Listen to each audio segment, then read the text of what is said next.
Hello everyone, it's your mom YouTuber Mambo Daisy, and I'm super delighted and excited to be yet back again on this our channel. Yes, yeah, the unique parenting. Yeah, have you seen this face for the very first time? Please do not just scroll up the screen without subscribing to this channel. Please, we need it so much. So, are you seeing this face for the very first time? Yes. He's a young mom of two. Yeah, my fellow young moms, can you just identify yourself by dropping a comment in the comment section? So, for today, we have an interesting topic here. An interesting topic, a tip on how to what? Be intentional that will help us achieve this our intentional parenting journey. Yes. So, without wasting much time, lest I forget, before you continue watching the videos, this video, please and please try not to forget to turn on your notification button, press on your subscribe button, and if you've not subscribed, so that whenever we upload new videos you will get to see it. So let's move to the topic today. Is how 3 simple but effective ways to bond with your kids, with your children. As parents, most times a lot of activities, business, feeding, clothing, housing, a lot of other things makes us we have little or no time for our children, and this leaving our children towards the nannies, our uncles, cousins to take care of. Invariably the child innermost desire to be close to you, to know you more, to explain his or herself to you, will be lost. And when such a person grows, you see that at a certain age the child don't even care about you. The child wants to be interested about you because you never gave your time to him or her. No matter what you provide for her, no matter the money, no matter the comfort, but when that you're not available, your time, you do not take it, you do not put him or her in your planning. Events to come to their school, you don't attend, you always give one excuse or the other. You're just making the child know that this money we are hustling for is the most important, even more than yes, money is important, but the child still needs you, your company, your time, your focus on them. So, one of the effective ways of bonding with our kids is play. This play can vary at different ages. Remember, we have the kind of play you can engage with a child who's just a baby, a nursing mother's baby of 0 to 5, 6 months, or 1 year.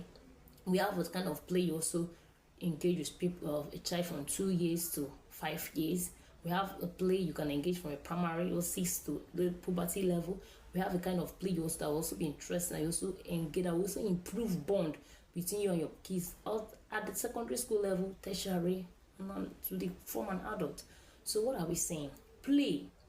When you if you have a baby at hand, all those giggling, all those laughter, smiles, you tickle the child will smile back at you. Those are ways of bonding with the child. You talk to the child, just looking at you, eyeball to eyeball. At the end of the day, you see that the child will always be eager to do what? To come to be in those moments again, to always experience that moment with you, to always share. That's the most time when you leave your child in another person's hand for a long time, because that person doesn't know the formats in which you play or engage in communication with the child will start crying. And then when he or she comes back to the mother, the child is at peace. He's more comfortable, he's more peaceful, he has more trust in your hand than any other person. Then moving, if you have a toddler like I do, I have 2 years old and a 4-year-old boy. These children at this point, they play a lot. They read their books, they also they play a lot. The energy is so much. So how can I as a mother, when I ask myself, how can I as a mother bond with these children? Make them to have trust in me, to be confident in me. Is what? You look for those, you pay attention to the games or the play that they love playing more and play with them. If it's a game, you will allow them to teach you. Even need their assignment, they come back from school and they have an assignment they give to them. That's another way of bonding with them, doing the assignment together with them, not leaving it to anybody. You say, okay, even if you have the opportunity, let me leave it to people. You say, no, bring the assignment. From that way, you can even know it will help you to not just bond, you also know the ability of your child. You know whether he's progressing or not. You also know the areas he's not doing well and be able to help the child improve in those areas. Like if even in this stage you can engage in singing competition, you first time you sing this song, you sing your own, you all laugh. You are putting a relaxed system, you're putting a very peaceful home setting for them. You're giving them the mindset like, yes, a home can be very peaceful, enjoyable, fun, not just to maybe say rigid format. You've made them very flexible. They are very free with you. They talk to you. You tell them when they do the wrong thing. You correct them peacefully. That is just it. You dance. If it's, you can even say, okay, let's do a dancing competition. Yeah, you come and dance. Anybody that dances more, you keep.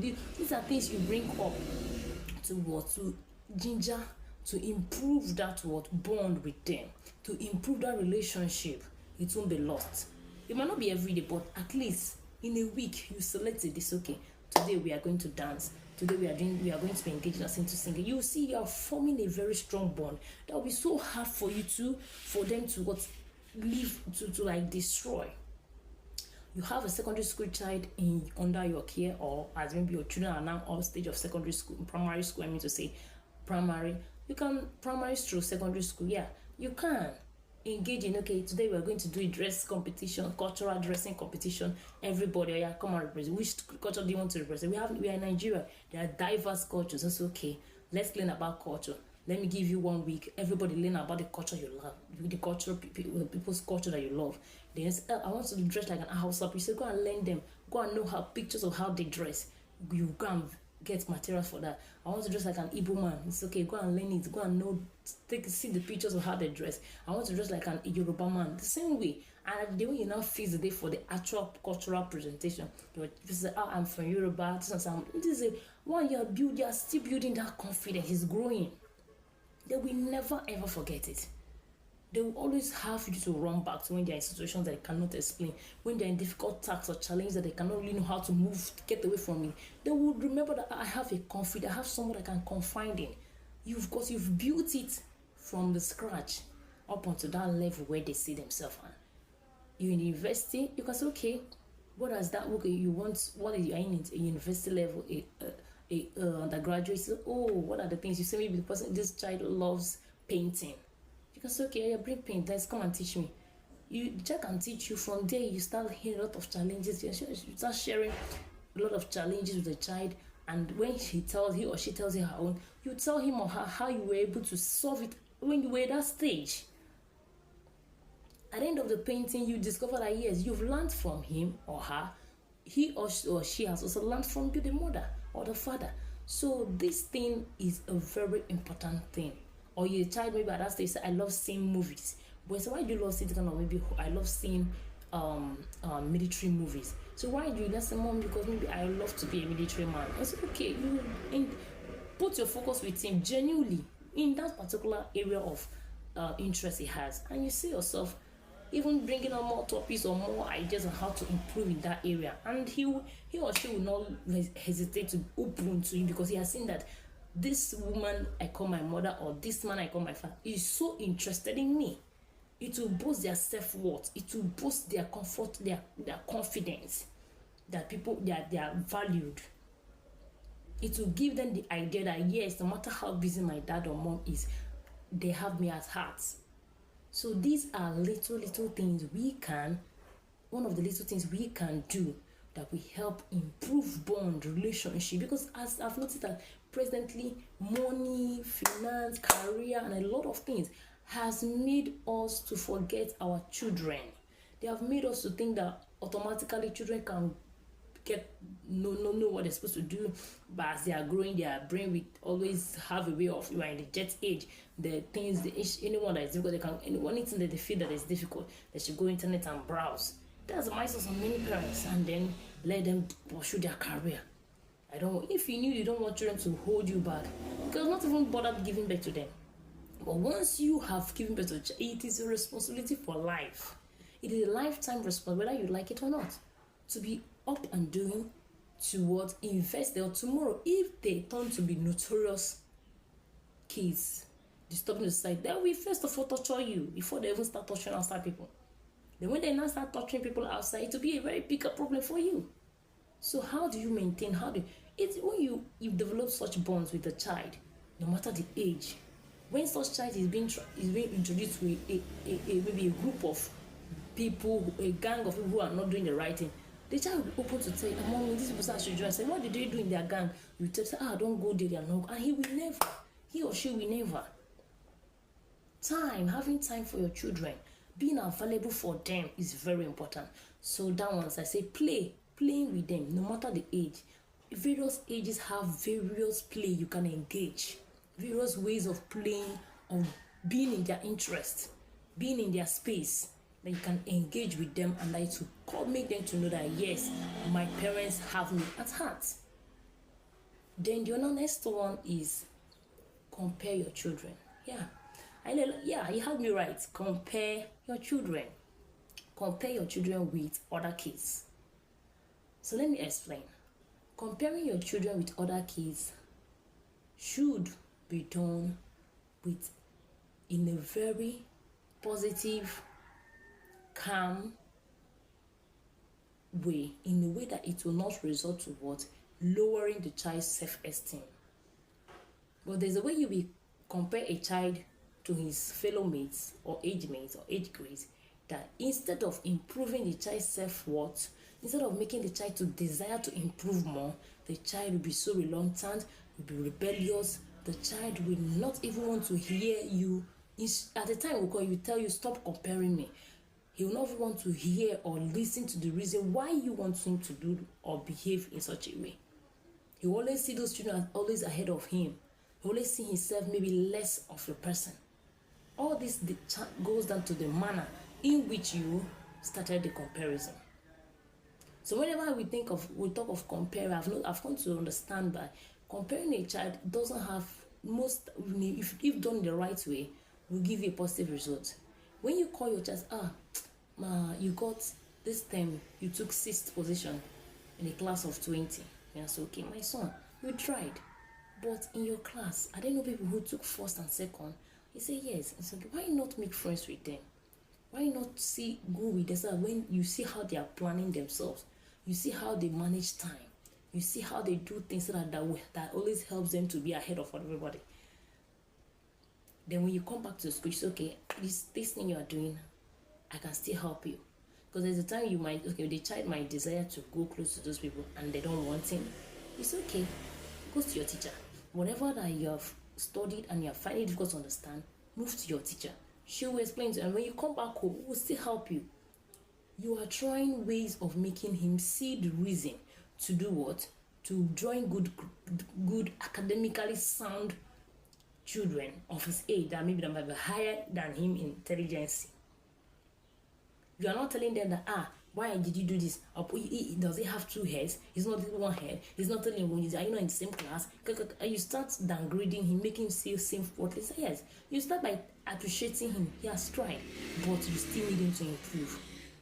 You say, okay, what are those things that those kids are doing? What are those things those kids are doing that is making them ahead of everyone in class? Why not imitate them? Why not try to do same and even improve more? And then you see, I say, wow, it's true. Since I'll start looking at John, see how he does his things, and know whether if I follow that way, I will improve. Say, encourage him, make friends with the good people, make friends with intelligent people who will sharpen your brain. And once he follows to the phone, he'll see improvement. But when you start with nagging, with constantly abusive ways, constantly giving him reasons why he's not doing well, constantly giving him reasons why he's so dull, I'm telling you, you are killing that soul. You are bringing him down the more. Don't compare a child. Don't compare a child in a manner. He will be so down. You will feel so left out, feel so inferior. No. Let your comparison always channel to the angle of what? Improving him. Making him see reasons why he needs to act like this child, or even better than that, so that he will be able to have a better, improved academic result, or even other areas of his life, not just only academics. So that one aside, the last but not the least is try and involve your children in whatever you're doing. Try and send them on errands. Try and make them work with you. Try and make them see the need to always be in your space. Don't chase them away. Like, yes, I have toddlers. As long as I might be cooking, maybe using the firewood or gas. It all depends on what I'm cooking. I say, okay, you'll be trying to see where I'm trying to put things in order. My last people will come. He wants to carry pepper and pound. He wants. I say no, no, don't do not now. This is pepper. You can just in case you are still small, it might spill up and then spill on your face, and that will become a problem. But I said, okay, I'll not reason my what else can this boy do? And I said, Daddy, come, bring that chair, sit down, be watching me. Oh yeah, you can say, oh, you'll be doing nothing you're doing. While you're busy, sometimes you hear him, sometimes I just shout his name, he will laugh. These are just way of God. He's comfortable around you. I want to get something. So instead of me to get that, Saya, my boy, go and get me that thing. He will run and get it and come and sit and give it to me and sit back. So you have made him feel relevant. You have made him feel so important. You have made him know that he has his worthy. He has self-worth. You have made him that he is indispensable. You've made him feel so as full of full of energy. He has something to offer. But when your child is coming close to you, no. Yes, there's something that might come. They will not really, you might not be willing to accommodate that. But you just know, you try not to do it in a way that will send the wrong signal to them. And when the wrong signal is being sent to them from the way you let them off your side, it will be they show it. So that's why most times, even as a mother, if I tell them move away, just go and play, and I look at how they respond to it, I know that this one has sent a wrong signal. Maybe I don't want you around me, and that kind of thing. They will just be moody. But there's a way you will send the child out. The child will still be playing. So I have witnessed these two differences. So I try to be very, even I see them in that, I say, call and say, see, mommy is busy and I want to do this thing fast. When the one I wanted to do will come, I will call you, come and help me. You say, mommy, say yes, I will. And they will gladly go and play. Then later you call the sire, it's time for you to do your own now. So when you want to engage into general house cleanup, you can call them. Your 4 years old child can help you and put things in order, help you take some things away from where it's supposed to be, so you can clean up that area. He can help you and go and bring water. He can help you and put home where it's supposed to be. He has a lot of things he can help you and do. You are just involving them. You are doing together with them, and they are happy that yes, this confidence, this self-worth, this feeling of relevance is so high in them. That they, even when they go to school, even maybe among their mates, I helped my mommy and did this. My mommy was cleaning the house. I was the one who fetched water. I was the one who swept the place. I was the one who shifted the table away so that she can clean. All those things are little memories you are building up, and indirectly you're also bonding with your child. You're also having to see the level of what the capability, what they are capable of doing. Their intelligence, their mental ability. So when you are involving your children, yes, you have to also be in this part. You also have to be ready to be patient with them, because you can tell your child of 2 years old or 4 years old, go and get me onions. He will go there, see the onions, and maybe see some other thing, and he will hold the onions in one hand and start playing with another thing he saw there. And then you might be waiting for the child. He said, what is holding? Are you delaying now? You now come. He's busy. He's holding the onions in one hand, busy playing with something else. Inside that, maybe he found something else that attracted him at that point. So you don't need to scold the child, or you understand. You just have to just say, give me. Why I've been waiting for you now. Why did you do such? Oh yeah, give me the onions. And he will give it to you. You don't need to start scolding the hell out of the child. If you are ready to involve your child in your activity, cleaning of the house, cooking, baking, you are one thing or the other, and you just want them to be involved in it, also be ready to be patient with them, because as they are being involved, this is how they also at one point or the other, they'll be introducing their little play that makes them a baby, that makes them children, toddlers. The same way for a primary school old child, there's something that might even get on distracted by another thing. So these are ways you can simple ways you can effectively create a bond that will last long for you and your kids. And then when they grow up, they flash back, they are so happy that they had a parent like you. So please remember on this channel, we are here to help each and every one of us to be intentional in our parenting journey. So we do this next time, and till then, I'll be saying goodbye. So please, if you've watched this video up until this time, don't forget to subscribe. This is an easy discussion, so that we can grow, that other people can see us, we can be more things, more ideas to share. If you as a mom have other ways of bonding with your kids, you can leave it in the comment section. We are all here to learn from each other. So until then, have a lovely day. Bye.